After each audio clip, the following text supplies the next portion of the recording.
Docking ring 12 of Meridian Gate never slept. Freighters screamed as they latched two magnetic clamps. Cargo drones drifted like metal insects through heavy air. Vendors shouted in 5 languages. Holographic banners shimmered above the crowds, promising faster engines and sweeter fruit grown under foreign suns. Lieutenant Aaron Vale stood near a supply terminal, waiting for his clearance codes to refresh.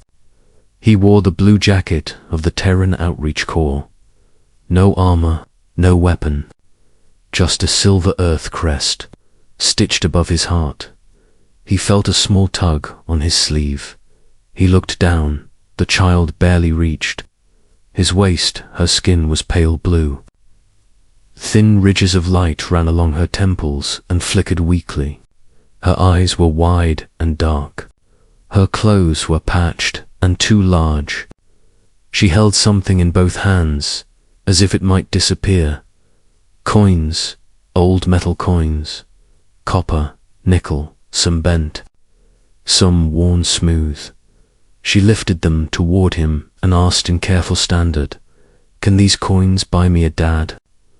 The noise of the station did not stop, but Aaron's mind did. He lowered himself to one knee, so he was eye level with her. "What is your name?" he asked gently. "Lyra," she said. Her voice was steady. Too steady for a child. "Where are your parents, Lyra?" "My mother went to the war," she replied. "She did not return. They said she was brave." Aaron felt the words settle like weight on his chest. "And your father?" "I do not have one," she said. "My mother said she chose to have me alone. She said she was enough." Her fingers tightened around the coins. She was wrong.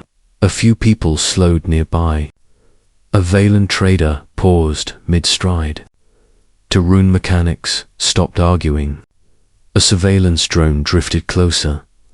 Aaron kept his focus on the child. "Why coins?" he asked. She lifted one.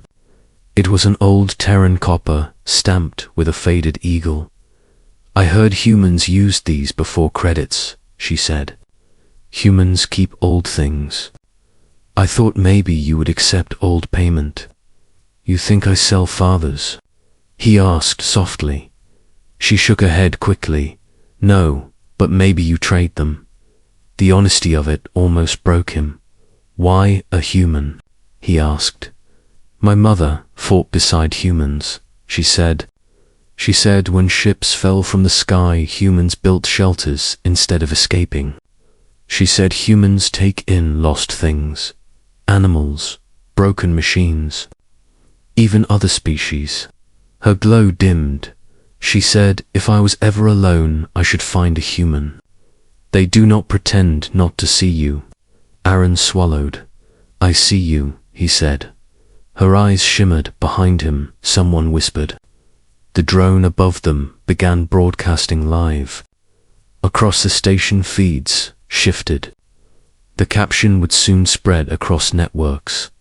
"Alien child asks human if coins can buy a dad." Aaron did not know that yet. He only knew she was thin and shaking. "How old are you?" he asked. 6 cycles, she said. "Almost 7? Too young to be alone in a trade hub that swallowed adults whole. Where do you sleep?" "In Cargo Bay C," she said. "Behind the engine heaters." He closed his eyes for 1 second. There were regulations. Terran envoys were not allowed to assume dependence without council approval. Cross-species guardianship required genetic review and cultural integration boards. Months of evaluation. He could call station services. He could walk away.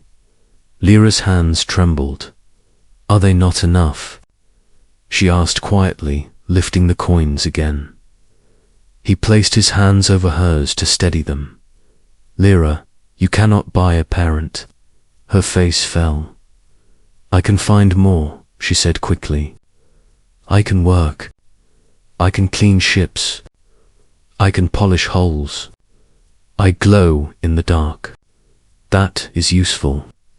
A soft murmur moved through the watching crowd. Eren shook his head. That is not how this works, he said. A parent is not purchased. A parent chooses, and the child chooses back. She frowned. That sounds uncertain. It is, he admitted, but it is real. A tall Cathari official pushed through the crowd. Robes immaculate, crest glowing, controlled green. I am Counselor Theron, the official said. The child will be transferred to a Cathari care facility. Lyra stepped closer to Eren. I do not want a facility, she said. Theron's gaze moved to Eren.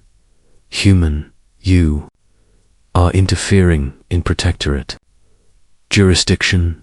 With respect, Eren said calmly. She has been sleeping behind engines. The war has strained resources, Theron replied. Reconstruction takes time. And in that time, Eren asked, she will be among her own kind. Lyra shook her head. I want a dad, she said. Silence spread wider this time. Eren turned to her. If I try to adopt you, he said gently, you may have to live among humans. Eat human food. Learn human customs. Will there be stories? She asked. Yes. Will you leave for war? I am not a soldier, he said. I build trade routes and repair damaged worlds. She considered that. Will you pretend not to see me later? She asked. The question was quiet, but it struck harder than anything else. No, Eren said. I will not. Theron studied them both. There is an emergency guardianship clause under Reconstruction law, the counselor said slowly. Temporary. Pending review. I will sign, Eren replied. Theron activated a hollow contract.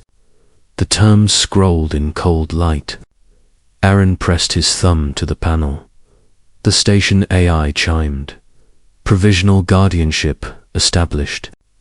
Human citizen Eren Vale recognized as temporary protector of minor Lyra of Cathari. A wave of sound moved through the crowd. Some clapped, some recorded, some simply watched. Lyra looked up at him. Do I give you the coins now? She asked. He smiled despite the burn in his eyes. No, you keep them. Why? Because one day you will tell this story, and you will show them these coins, and you will say you tried to buy love, and they will remember that humans do not sell it. Her crest flared bright blue. He lifted her carefully. She was lighter than she should have been. She wrapped her arms around his neck. Is this how it starts?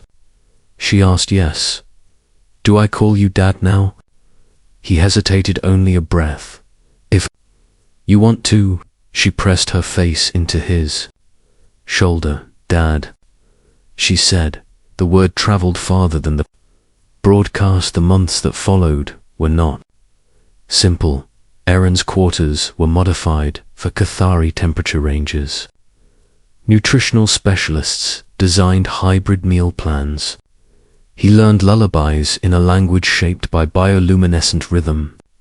She learned to pronounce earth, oceans. Public debate exploded across systems. Some argued culture would be lost. Others argued compassion did not belong to species. Lyra attended every hearing. She carried her pouch of coins. When asked why she insisted on a human, she answered the same way. He saw me. Humans across the quadrant began volunteering at orphan centers left by the war. Joint shelters were established between species that had once only traded through armored screens. The moment on docking ring 12 became a symbol, not of pity, of choice.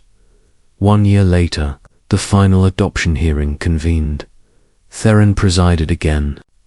The counselor's crest glowed calm silver. Lieutenant Eren Vale. Theron said, do you still wish to assume permanent guardianship of Lyra of Cathari? I do, Aaron said. Theron turned to the child. Lyra, do you consent? She climbed onto the bench to stand taller. Yes, she said clearly.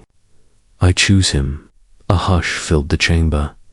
Then by authority of the Cathari Protectorate and Interspecies Accord, Lyra is recognized as daughter of Erenvale. Applause broke like a wave. Eren knelt as he had on the first day. Lyra opened her pouch. She removed one old Terran coin and placed it in his hand. For you, she said. What is it for? He asked softly. Proof that I tried, she said, and proof that you did not need it. He pulled her into an embrace. Across the galaxy feeds carried the image. A human and his alien daughter, no weapons. No war, just a decision. Later that night they stood on the observation deck. Stars burned against the dark. Ships drifted like slow fireflies. Dad, she asked. Yes. If another child asks to buy a parent, what do we say? He looked at the endless stars. We tell them the truth, and that is, that love is not a transaction, he said. It is a promise, and humans are stubborn about keeping promises. She leaned against him. Good, she said. Far away, on worlds, still scarred by conflict, leaders replayed the recording. Soldiers remembered fighting beside humans who refused to abandon civilians. Civilians remembered a small blue child holding out coins with shaking hands.